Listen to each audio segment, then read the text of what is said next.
in past elections, one of the issues has been even those who are registered have not voted in the same proportions as others. Trump for that. You can, in many ways, you can. But speaking of the early vote, in Florida yesterday, walking a neighborhood with SEIU, they were targeting irregular voters, folks who don't vote every election. John, every house where somebody came to the door, they said, already voted, leave me alone. I mean, people are aware of this election. They're engaged by this election. Donald Trump has been the best motivator Democrats ever had. Well, and that's going to be so interesting to watch on Tuesday night, too. Even states like Arizona, I mean, this election in many ways is about the future in terms of the Democrats, grabbing a larger and larger share of the Latino vote out there. And I think it'll be so interesting to look at some of those races, even McCain or Rubio, to see whether there is sort of a distinction between the Trump brand and the Republican brand and whether they can recover. That's an important point, and we're focusing on the here and now because we have a great competitive presidential race, but we're also going to learn some very important lessons about the future, assuming even if Democrats don't get Arizona or if they fall just short in Georgia or if they keep the margins a little closer in Texas. The changing demographics of America are changing our politics, and some of that verdict will be cast Tuesday night. Some of it's going to carry with us as we go through the elections. Let's move on to the current president of the United States, who will be leaving office soon. They've already packed up a lot of his stuff and sent it off to where the library will be in Chicago. Some of it's in storage when he moves here in D.C. But look at how active this president has been. This is unprecedented. For a two-term president in his final days to be out on the train. 13 stops to date. 4 more coming. Florida, Michigan, New Hampshire, and Pennsylvania. 21 interviews by the President of the United States so far. We've got a couple days left. I'm guessing he's going to be on the radio all day Tuesday. African-American media outlets. The President, he understands. They see this drop-off in African-American turnout. They understand that voters that were so loyal to President Obama are not as loyal to Hillary Clinton. Here he is on the Tom Joyner show, President Obama saying, even if you're not thrilled about her, make this about me. I just want everybody to understand we got one more race here. This was even though my name's not on the ballot, our legacy is all at stake, and we can't take it for granted. And let's watch it before we talk. I just want to watch him out on the trail because it's interesting. You're trying to bring energy to motivate people. This is about motivation now. So you want to have energy. You want to have fun. President's having fun.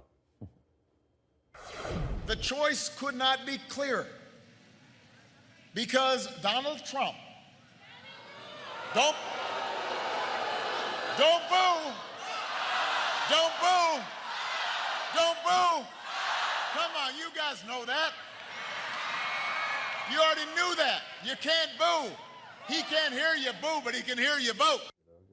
Whether you support him or not, I mean, just as a student of the game, he knows how to play. He knows how to play. We've never had a sitting president do this because he finally is able to. He's never been able to pull Democrats over the line in his midterms. This is different because it is his legacy, and everyone is paying attention to this election there. But he said, don't boo, vote so many times in 2008. You and I both remember that. That's right. See if it works. And Michelle Obama saying, when they go low, we go high. The version of going high is voting. I mean, you do see a difference. Talking to folks, African-Americans who voted in 2008, voted in 2012, it was an expression of pride. It was an expression of real sort of optimism about what the country, where the country was going, and sort of paying your respects to people who had fought and died for that progress.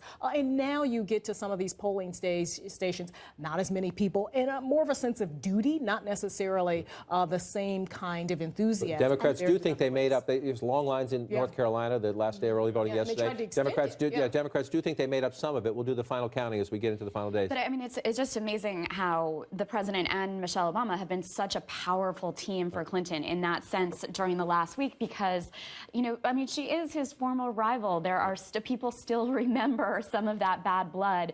And he's just been out there so energetic, really galvanizing voters at those rallies, particularly the younger voters that she's had trouble really exciting throughout this campaign. The deeper, badder blood, though, is with, remember, Donald Trump, cheerleader for the birther movement. So the president's got a personal stake in this, and it's interesting because he's clearly under Donald Trump's skin. The other day, Donald Trump was in Jacksonville. The president came in right behind him. Duval County, one of the little battlegrounds within the battleground in a state like Florida. Donald Trump went on to North Carolina. The president's been in North Carolina, I think, 3 times in the last week. So listen to Donald Trump here. Yes, his opponent on the ballot is Hillary Clinton, but Donald Trump's a little annoyed with President Obama.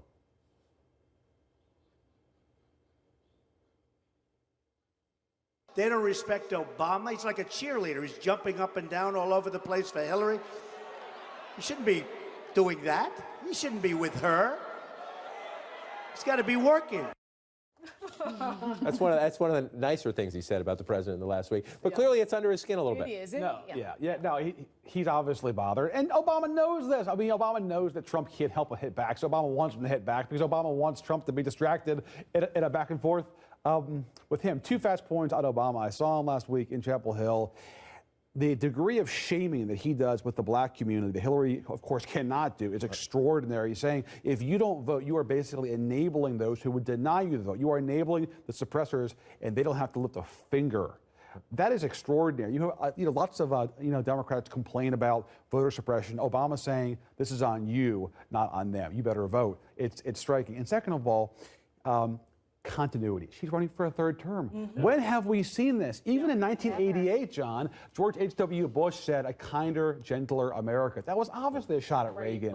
We have not seen somebody so embrace the outgoing president like this in a long time. One more thing I want to sneak in here. The final week sudden appearance by Melania Trump is she was in suburban Philadelphia and then yesterday in Wilmington, North Carolina. Our culture has gotten too mean and too rough. We have to find a better way to talk to each other, to disagree with each other. Donald is a wonderful husband, father, and grandfather. He's also compassionate, thoughtful, giving, and loving. Donald cares. Yeah, I mean, touching moment right there, but bad staffing with the whole anti-bullying crusade. I mean, the irony of it. The irony, yeah. Of maybe, well, her mission starts at home. Look at it that way. Look at it that way. Her very important mission starts at home.